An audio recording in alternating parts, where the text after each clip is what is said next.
Right, so I've just figured out how to replace the rear number plate light. So, as you can see,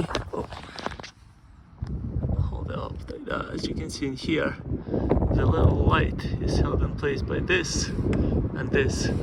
So what you need to do is you need to get your screwdriver in here and take that one off. Then you need to get your screwdriver in here and get that one off. Then that whole thing comes down like this.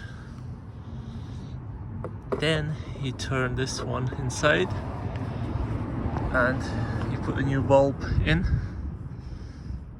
here. 1 second, that's it. Now it works. So you just put this back in and then clip this back into place.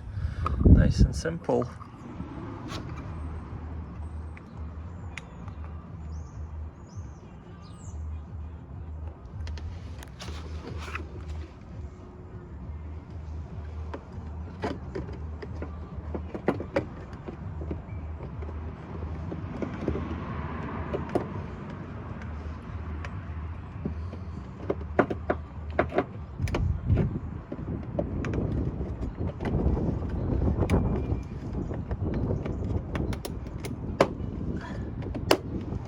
That's it, done.